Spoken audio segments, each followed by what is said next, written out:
Lutte contre Ebola. Les 50 cas suspects courent toujours en Sierra Leone et c'est inquiétant à cause certes de la solidarité sous-régionale, mais surtout parce que la préfecture léonaise qui est touchée, Kambia, partage des kilomètres de frontières avec la préfecture de Forêt-Caria. L'UNICEF s'implique, elle vient de tenir une réunion transfrontalière. Maroufba, Bernard Tonguino, Lansana Camara. Kambia, une préfecture de la Sierra Leone, frontalière à la Guinée. C'est ici que le tout dernier cas d'Ebola a été détecté il y a 5 jours. C'est le deuxième cas enregistré après l'annonce de la fin de l'épidémie en Afrique de l'Ouest.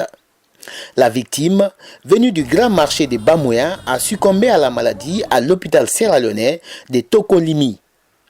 Le malade fait partie des 50 personnes contacts recensées après le décès de l'étudiante Mariatou Diallo il y a 2 semaines.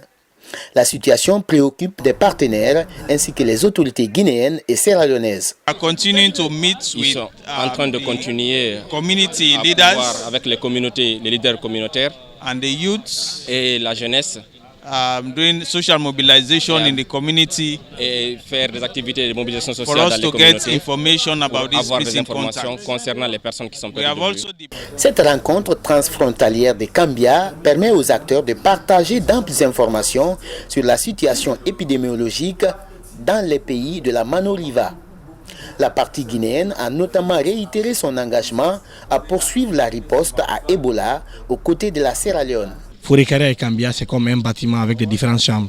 S'il y a le feu dans une chambre et vous ne tentez pas de l'éteindre, ça peut atteindre les autres chambres. Donc on était venu pour les soutenir, voir techniquement qu'est-ce qu'on peut faire ensemble pour vraiment finir avec l'épidémie dans la zone de Kambia pour ne pas que l'épidémie ressurgisse au niveau de la zone de Forêt-Caria. Ce qui leur est arrivé, nous ne sommes pas du tout à l'abri de cela.